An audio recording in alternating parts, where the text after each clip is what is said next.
অবশেষে আর মাত্র কয়েক ঘন্টা পরেই বিশ্বকাপের ফাইনালে মাঠে নামতে চলেছে আর্জেন্টিনা এবং স্পেন, যে ম্যাচ দেখতে বিশ্বের কোটি কোটি ফুটবল ফ্যান্স অপেক্ষায়।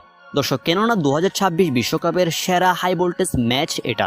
এখন প্রশ্ন হলো, আর্জেন্টিনা কি পারবে স্পেনকে হারিয়ে চতুর্থ বিশ্বকাপ গড়ে তুলতে, কিংবা কেমন হচ্ছে আর্জেন্টিনার একাদশ বিশ্বকাপের ফাইনালে?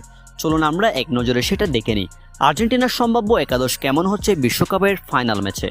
দর্শক, প্রথমে কথা বলবো গোলকিপিং পজিশন নিয়ে, যেখানে চোখ বন্ধ করেই এমি মার্টিনেজকে দেখা যাচ্ছে। অর্থাৎ এক্ষেত্রে কোনো পরিবর্তন আনছেন না মাস্টারমাইন্ড স্কালোনি। এমি মার্টিনেজই স্পেনের বিপক্ষে বিশ্বকাপের ফাইনালে শুরু করতে যাচ্ছেন একাদশে। সেই সাথে ডিফেন্স লাইনও অনেকটাই পরিষ্কার, ডিফেন্সে 4 জন থাকার সম্ভাবনা বেশি।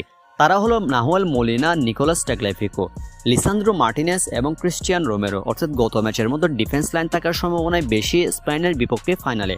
অর্থাৎ টাগলিয়াফিকো, মোলিনা, লিসান্দ্রো এবং ক্রিস্টিয়ান রোমেরো, এই 4 জনের দেখা যাওয়ার সম্ভাবনা আপাতত দৃষ্টিতে সবচেয়ে বেশি মনে হচ্ছে। এই 4 জন স্পেনের বিপক্ষে গোলবারের দায়িত্বে থাকবে।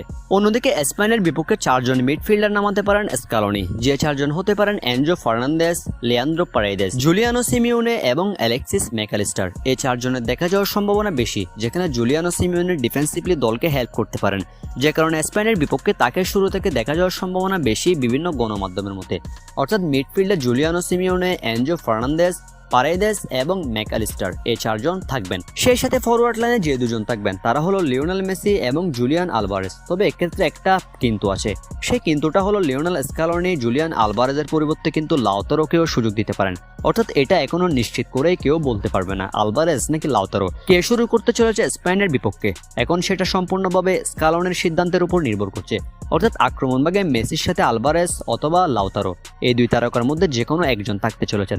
আপনারা 2 তারকার মধ্যে কাকে দেখতে চান সেটা কমেন্টসে জানাতে পারেন। অনেকটা স্পেনের বিপক্ষে 4-4-2 এমন একাদশ নিয়ে মাঠে নামতে চলেছে আর্জেন্টিনা, যেখানে মিডফিল্ডে 4 জন, ডিফেন্সে 4 জন এবং ফরওয়ার্ড লাইনে 2 জন। অনেকটাই এমন হতে চলেছে আজকে স্পেনের বিপক্ষে আর্জেন্টিনার স্কোয়াড।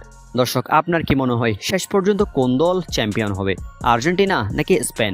কার হাতে উঠতে চলেছে বিশ্বকাপের শিরোপা? কমেন্ট করে আপনার মতামতটি জানিয়ে দিতে পারেন। আর ফুটবল রিলেটেড সকল খবরাখবর সবার আগে পেতে চ্যানেলটি সাবস্ক্রাইব করতে ভুলবেন না। অসংখ্য ধন্যবাদ এতক্ষণ সাথে থাকার জন্য।